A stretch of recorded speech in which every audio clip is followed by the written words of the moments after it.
Olá, esta é a nossa segunda lição introdutória à bioética. Na videoaula anterior, vimos o surgimento e o desenvolvimento dessa subdisciplina da ética aplicada. Constatamos que há um sentido geral da bioética, a bioética global, holística, que trata dos problemas do início, do meio e do fim da vida como um todo, incluindo a nossa relação com animais não humanos e o meio ambiente.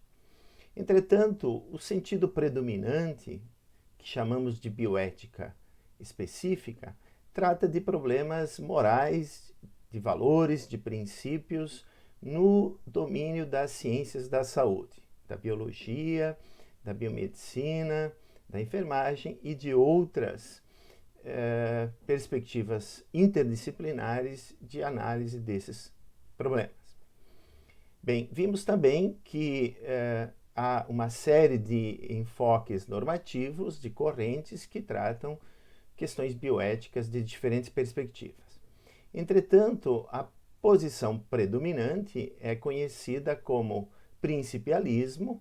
Então, na videoaula de hoje, aprofundaremos essa concepção que, enfim, surgiu na década de 70, no final da década de 70, com a publicação do relatório Belmonte e, no ano seguinte, em 1979, a publicação desse livro já apresentado, Principles of Biomedical Ethics, de Tom Bichamp e James Childress, que se encontra na 8ª edição e que se tornou o livro clássico da bioética específica.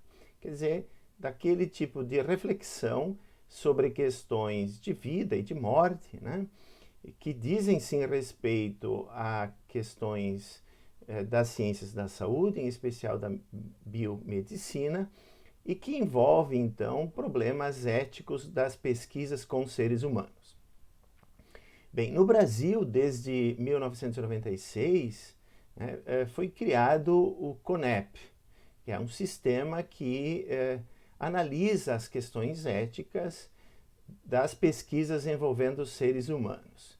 Ele é constituído hoje por aproximadamente 800 comitês de ética em pesquisa, CEPs, e ele é regulado pela Resolução 466, que substitui a Resolução 196, de 96, que estabelece, então, 4 princípios que procuram garantir a eticidade da pesquisa. Então, eu vou simplesmente ler quais são esses princípios para vocês perceberem que, de fato, eles são tirados, se não estritamente do relatório Belmonte, desse livro que, então, se tornou a obra clássica da bioética. Um deles diz: o respeito ao participante da pesquisa em sua dignidade e autonomia, reconhecendo sua vulnerabilidade, assegurando sua vontade de contribuir e permanecer ou não na pesquisa por intermédio de manifestação expressa, livre e esclarecida. Um outro princípio estabelece que a ponderação entre riscos e benefícios, tanto conhecidos como potenciais, individuais ou coletivos, deve se comprometer com o máximo de benefícios e o mínimo de danos e riscos. Um outro princípio estabelece uma garantia de que danos previsíveis serão evitados. E não por último, um princípio diz que a pesquisa deve ter relevância social, o que garante a igual consideração dos interesses envolvidos, não perdendo o sentido de sua destinação socio-humanitária.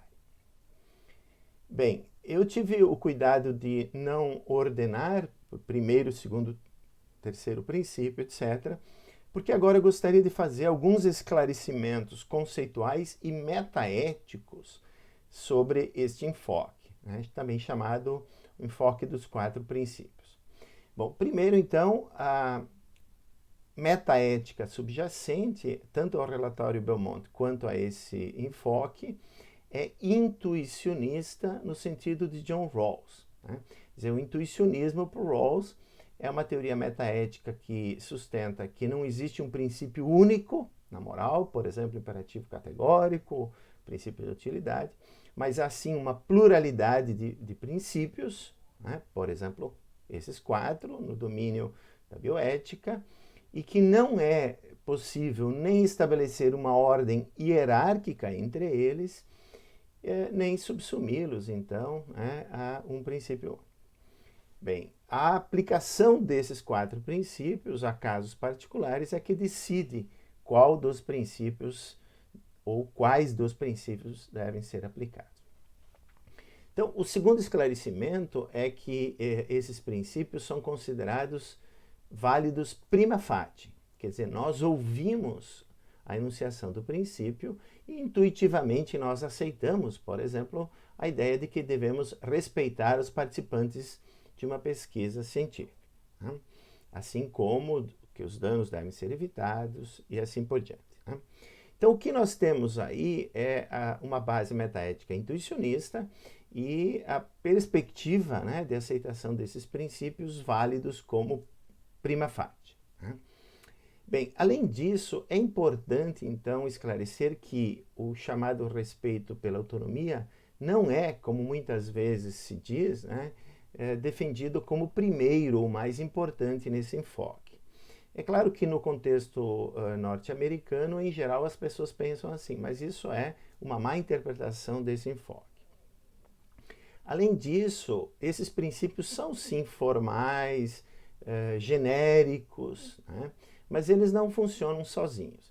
Então, embora nas primeiras edições do livro Princípios da Ética Biomédica se adotasse um modelo dedutivista, quer dizer, de cima para baixo, dos princípios para regras, hoje a perspectiva, né, mais atual é de um equilíbrio reflexivo, que é uma outra noção, então, rawlsiana, né, entre princípios e regras particulares de conduta, que nós já vamos especificar quais são.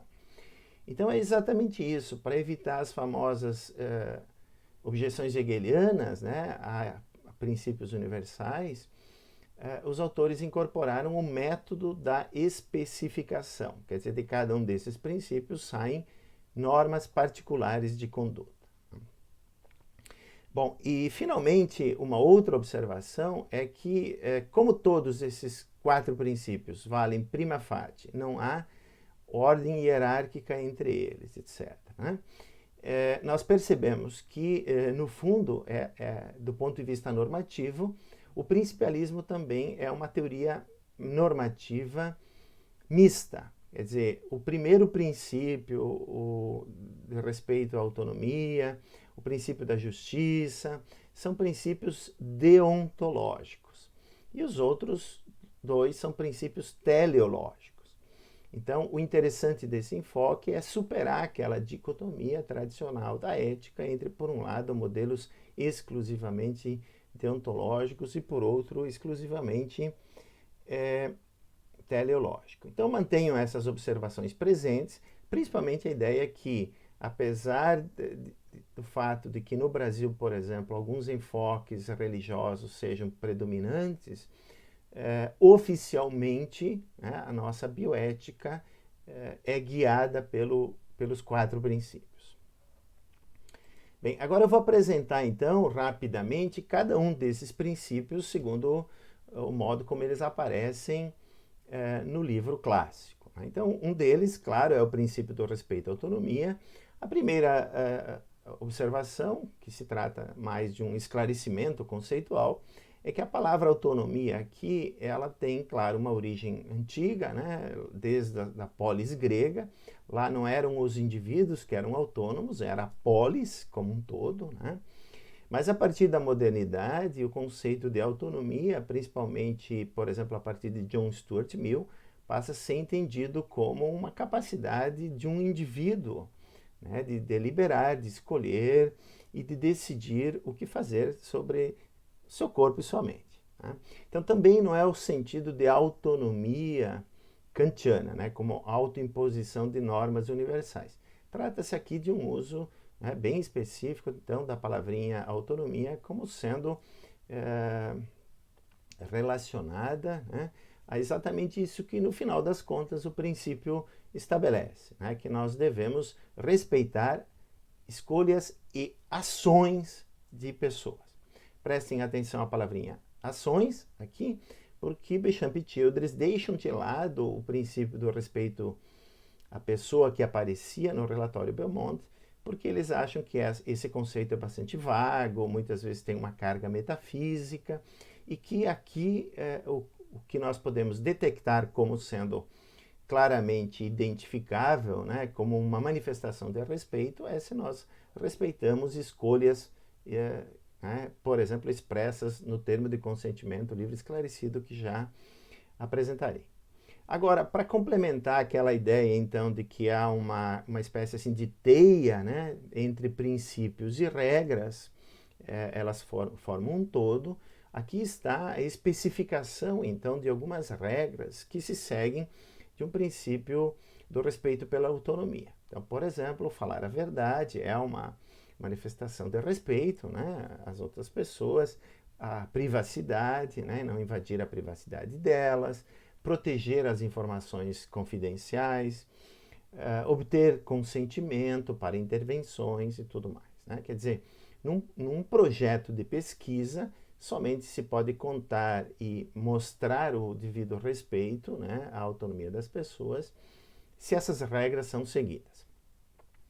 A mais importante materialização desse princípio, poderíamos dizer, é o que se chama de termo de consentimento livre esclarecido, que é um documento, né? Há vários modelos e tudo, mas no final das contas o que ele deve conter é uma explicitação dos riscos e dos benefícios envolvidos, né?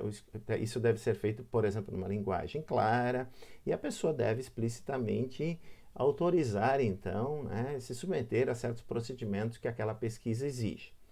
Então, uma das contribuições mais importantes do Béchamp e Childress, no meu entendimento, feitas a partir de uma perspectiva claramente filosófica, é ter estabelecido uma análise conceitual, né, do que é um consentimento. Né? E eles estabelecem essas 7 condições. A primeira, esse consentimento só existe se as pessoas que consentirem, né, têm uma competência, têm capacidade para entender e decidir, entender os termos, os riscos, né, assumir que riscos estão aí presentes e decidir por sim ou não. Né? Então, a segunda condição é a voluntariedade.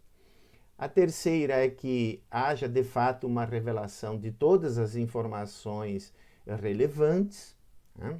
Quer dizer, não pode ter nada oculto, tudo que for importante deve constar no termo de consentimento livre esclarecido. Finalmente, há a necessidade de recomendar um plano de ação. Outro elemento importante que torna válido um termo de consentimento livre esclarecido é o efetivo entendimento das informações e do plano, dos riscos, né? Depois, uma etapa de decisão e a explícita autorização, preferencialmente por escrito, né?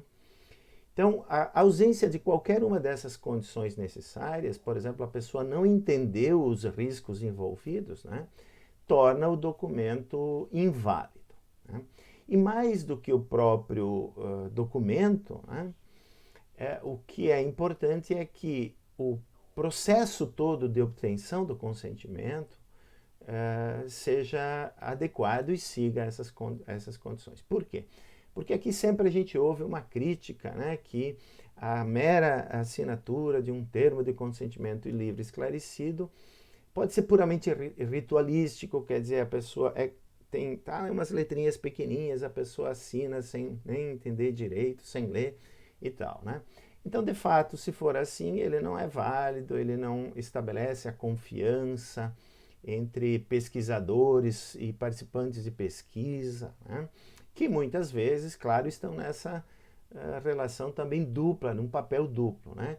Tanto o pesquisador é um profissional da saúde, quanto o participante da pesquisa é um paciente. Tá? Mas nem sempre é assim, quer dizer, também há outras pesquisas que essa relação não se dá, embora ela seja prioritária.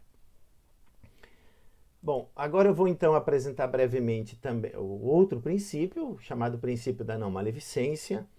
Ele é mais simples, digamos, né? Porque ele tem uma longa tradição, toda a medicina, toda a tradição hipocrática já tinha incorporado esse princípio, né? E foi só a partir de uma ética moderna que foi introduzido o princípio do respeito pela autonomia das pessoas. Que, no caso das ciências da saúde, né, efetivamente só foi incorporado no final do século XX, embora na filosofia uma ética moderna, né, que valorizasse a autonomia tenha surgido 200 anos antes. Bem, o princípio é simples. Na moral hipocrática ele diz primum non nocere, né? Acima de tudo não causar dano. Então esse primum não estabelece a não maleficência como o primeiro princípio aqui, né? O que ele diz é simplesmente o seguinte, que na pesquisa, se não há benefício nenhum para o participante, só há malefícios, essa pesquisa já é por si só antiética, né? E mesmo, por exemplo, em situações de clínica ou hospitalares, por exemplo, quando nasce um bebê extremamente prematuro, no Brasil menos de 500 gramas, com Apgar zero, etc., o profissional da saúde não está sob a obrigação de salvá-lo, se com isso só se produz malefícios. Então, assim, circunstâncias, e foi por isso que Beauchamp e Childress destacaram o princípio da não maleficência, que vale também prima facie, né? Do princípio da beneficência, porque há circunstâncias nas quais realmente as nossas ações podem só produzir dano, e elas então são intrinsecamente erradas. Agora, em relação ao conceito de dano, né, ele é bastante amplo, ele não inclui só, por exemplo, incapacitação física, nem danos psíquicos para as pessoas, né, a produção de alguma desordem mental, mas também moral, né? Por exemplo, quando se viola direitos, quando se difama o sujeito da pesquisa e tudo mais. Então, o que o princípio diz é que não se deve causar esses danos, né, tipificados aí. Novamente, nós temos então essa ideia de uma complementaridade entre um princípio que é um guia geral, né, não cause dano, e regras que especificam então quais seriam esses danos, né? Então, por exemplo, não matar, não causar dor e sofrimento, não incapacitar, não ofender, não privar as pessoas dos bens que eles são necessários para a vida. Por exemplo, uma equipe médica não pode coletar um órgão de um indivíduo né, sem o seu consentimento para um outro paciente e tudo mais. Bem, aqui também um outro esclarecimento é que esse livro, Princípios da Ética Biomédica, foi muito criticado da perspectiva de uma ética de virtudes.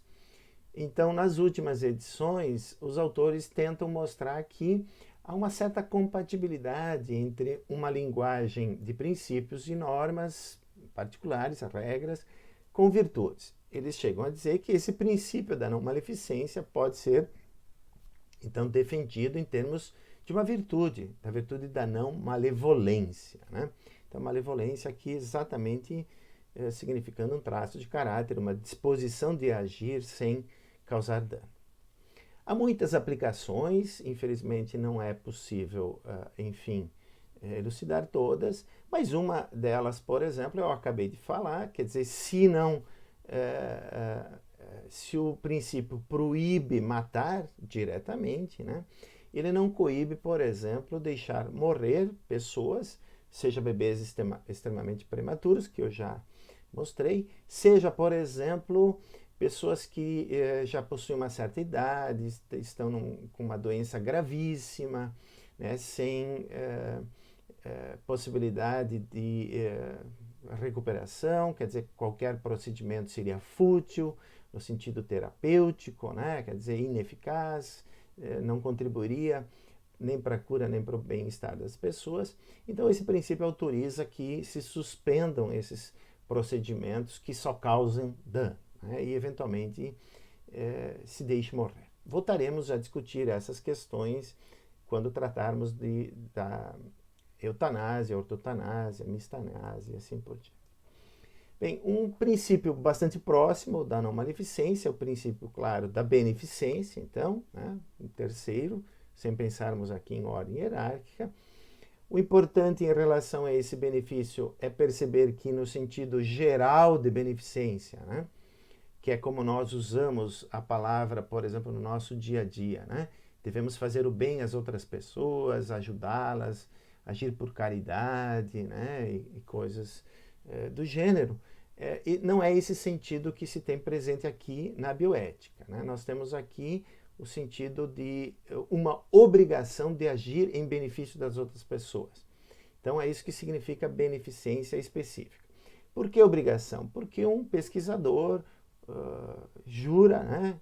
Se compromete, promete incrementar o conhecimento. Isso é agir em benefício da sociedade e tal. Ou um profissional da saúde, quando faz o juramento hipocrático, promete diante da sociedade agir em benefício, quer dizer, recuperar a saúde dos pacientes e tudo mais. Então, estando sob esse juramento, a beneficência é específica, né?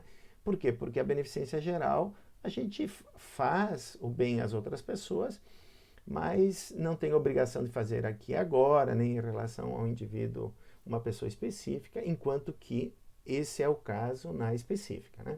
O profissional da saúde tem uma obrigação específica em relação ao paciente dele. Agora, então, o que o princípio diz é simplesmente isso, né? Agir em benefício do paciente, o sujeito da pesquisa.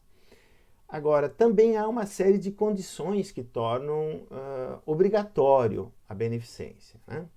Então, eu estabeleci, tirando do livro do Béchamp e Childress, o que, no meu entendimento, é uma outra grande contribuição analítica que eles fazem, né? Essas condições necessárias e suficientes para dizer que um ou uma, né, profissional da saúde X está sob a obrigação de atender Y. Esse é o caso se e somente se Y esteja em perigo de perder a vida ou a saúde. 2. A ação de X seja necessária para prevenir essa perda. 3. A ação de X tenha alta probabilidade de preveni-la, né? Isso que vai causar mais danos. 4. A ação de X, então, não cause danos, custos ou riscos a X, né, ao próprio profissional, ao próprio pesquisador. E, finalmente, que os benefícios a Y superem possíveis malefícios que X possa causar, né? Que tenha aí um surplus, digamos, né, de benefícios em relação a malefícios. Se não fosse assim, por exemplo, não se faria uma cirurgia, né? Para, por exemplo, procurar retirar algum, enfim, curar alguma pessoa, né? A cirurgia é um dano menor em relação à recuperação da saúde. Novamente aqui nós temos então, né, uma série de regras que se seguem do princípio da beneficência: prevenir dano, remover condições que causam dano, ajudar as pessoas, salvá-las, protegê-las do perigo, né? Defender os direitos das outras pessoas e tudo. Né? Bem, nós também aqui temos que salientar que Béchamp e Childress pensam que essa linguagem não precisa ser necessariamente principiológica, ela pode ser traduzida em termos de virtudes, como a benevolência. Né? Aqui é importante salientar que na medicina tradicional, por exemplo, né, o princípio da beneficência era o que justificava essa prática na nossa sociedade. Né? Todavia, muitas vezes, por uma espécie de autocracia, né, os profissionais da saúde acabavam impondo as suas concepções de vida boa, por exemplo, aos pacientes, o que causava uma série de danos. Então, nesse sentido, agora, a gente pode contrapor o princípio da beneficência, por exemplo, com o princípio da autonomia, pensar que ambos valem prima facie e ver como eles se limitam reciprocamente. Isso é um ponto positivo desse enfoque. Né? Ele, por exemplo, evita o paternalismo, que, como vamos ver na próxima videoaula, em certos modelos que procuram simplesmente resgatar a tradição hipocrática, mesmo que as transforme, não necessariamente evita o problema do paternalismo. Bom, agora então, para encerrar a videoaula de hoje, eu gostaria de falar de mais um princípio, não é o último, lembrem, ele pode ser um primeiro princípio, né? Quer dizer, de fato aqui não há uma ordem hierárquica, né? Que é o chamado princípio da justiça. Né? Aqui nós, claro, temos que ter presente que não se trata de construir uma teoria completa da justiça, trata-se apenas da questão da justiça distributiva, então vamos deixar a corretiva, a comutativa de lado, né? E vamos pensar que estamos diante da questão da distribuição de bens para um certo número de pessoas, de uma comunidade, né? Então, claramente, os autores indicam critérios de distribuição que sabemos que são injustos, por exemplo, o estado social, gênero, a raça, a nacionalidade. Quer dizer, esse enfoque principalista, ele incorpora a ideia básica, né, fundamental de uma ética moderna, que é o princípio da igualdade entre as pessoas. Né? As pessoas são iguais a despeito de que nacionalidade são, qual status social, raça, etc. Tá? Bom, e é nesse sentido, então, que eles estabelecem um princípio formal de justiça, que no fundo é aristotélico, né? Então vamos lembrar aqui das lições que já fizemos de história da ética, né? Em especial sobre a questão da justiça em Aristóteles, né? Que estabeleceu que, enfim, faz parte da nossa noção cotidiana de justiça que as pessoas iguais devem ser tratadas igualmente e as pessoas que eventualmente são desiguais devem ser tratadas por razões de justiça diferentemente. Então, se uma pessoa, por exemplo, né, estão os critérios materiais, tem uma necessidade maior em relação às outras, a ela se deve dar prioridade. Né? E claro, esse é só um exemplo para mostrar como a gente pode fazer uma discriminação de segundo nível, quer dizer, uma distribuição desigual, exatamente para tornar iguais as pessoas, quer dizer, para, reconhecendo a diferença, né, torná-las mais iguais. Bem, mas na discussão contemporânea de teorias da justiça, há muitos critérios materiais que são considerados. Não só a necessidade, mas, por exemplo, o mérito, a contribuição, o esforço pessoal, as leis do mercado e etc, etc. A distribuição igualitarista no sentido absoluto também. Né? Então, o que os autores fazem nesse capítulo, né? Então, desde já eu recomendo como complemento da videoaula de hoje a leitura do próprio livro, né? É reconstituir as diferentes teorias de justiça. Eles citam as tradicionais nas primeiras edições, mas nas edições mais recentes, na 7ª e 8ª, eles acrescentam algumas. Então, eles discutem aí a teoria utilitarista, né? Na questão da justiça distributiva, libertarianista, comunitarista, igualitarista. E recentemente, então, surgiram as teorias das capabilidades, né, da Martha Nussbaum, da Amartya Sen, as teorias do bem-estar, que tem uma certa proximidade com o utilitarismo, mas são teorias mais sofisticadas. Eu não tenho, infelizmente, tempo, numa aula breve, numa videoaula, de apresentar todas essas teorias, né, sem cometer, assim, injustiças com todas as teorias de justiça. Mas o que eu gostaria de, enfim, só enfatizar é que Beauchamp e Childress pensam que é comum a algumas delas a insistência na igualdade de oportunidades e a reivindicação de um certo padrão mínimo de decente na saúde. Ou, de qualquer maneira, é isso que temos que buscar na bioética. Né? Por isso, eles acham que é possível, prestem bem atenção a essa palavra, uma espécie de comprometimento entre pessoas que defendem essas diferentes teorias, no sentido de, por exemplo, construir um sistema misto de saúde, que tenha uma esfera básica, uma primeira esfera, com cobertura estatal, por exemplo, de necessidades básicas de saúde, pronto-socorro, né, remédios básicos, atenção primária à saúde, né, vacinação, por exemplo, que seja, digamos, então, público, né? Quer dizer, que todas as pessoas possam ter acesso gratuitamente. E numa segunda esfera, nós teríamos aí uma certa cobertura privada para desejos e necessidades supérfluos ou mais luxuosos, né? Então, por exemplo, se a pessoa é internada e ela quiser ficar num quarto com um certo tipo de TV, um certo tamanho, com acesso à internet e tudo mais, ela vai precisar pagar por isso, porque isso não faz parte do mínimo decente de assistência à saúde. Bem, pensem um pouco sobre essa proposta. Não é nem o sistema que vigora nos Estados Unidos, né? Isso é importante dizer. Lá o sistema é baseado numa espécie de plano de seguro de saúde, e não é também o nosso SUS, né? Que é gratuito, universal, de cobertura integral, né? E assim por diante.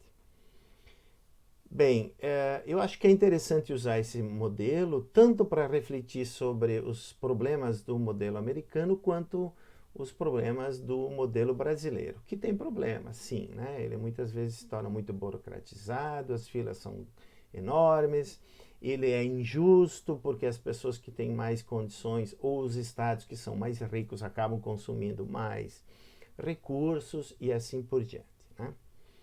Bem, mas esses também não são os únicos problemas de justiça. O Beauchamp e Childress, por exemplo, discutem caso haja, né, escassez de certos bens, quais são os critérios de priorização, de racionalização e etc. Então, nesse sentido, né, durante essa pandemia, a gente tem visto, né, que, por exemplo, o acesso a certas UTIs precisa de algum critério de priorização, né, dado que nós vivenciamos no Brasil filas, né, pessoas esperando. Nós temos visto também agora a escassez de vacinas, então também há um plano que procura priorizar quem tem maiores problemas imunológicos, sejam pessoas mais idosas, sejam populações como indígenas e assim por diante, que então devem ser priorizados, né, por questões de justiça também. E, finalmente, só para destacar, os autores discutem também questões de justiça global em termos de bioética, né? Então, por exemplo, na Europa tem certos tratados, né, de Oviedo que estabelecem critérios para uso e acesso, né, a certos bens, por exemplo, o uso de engenharia genética para melhoramento, né? Nós temos nas Américas o Pacto de San José, né, da Costa Rica. Então, há, digamos, acordos supranacionais, e há também declarações da ONU, né, a Declaração da ONU sobre bioética e direitos humanos, né, que estabelece uma espécie de padrão geral, né? E, novamente, aqui é claro que há muitas injustiças. Por exemplo, em relação à vacinação, a gente viu, né, que muitos países compraram doses suficientes para vacinar 2, 3 vezes a própria população, enquanto hoje países, né, não têm condições de fazer e proteger a sua população. Então, há uma série de questões de injustiça global que são discutidos e que merecem um certo tratamento porque dizem respeito a problemas bioéticos. Bem, por hoje então ficamos por aqui. Eu convido vocês a assistirem a próxima videoaula sobre o modelo da beneficência na confiança, que é uma alternativa ao principalismo na bioética e que compreende alguns problemas de forma diferente e que é também um candidato interessante a fornecer um enfoque normativo para a discussão de problemas bioéticos pontuais. Até lá!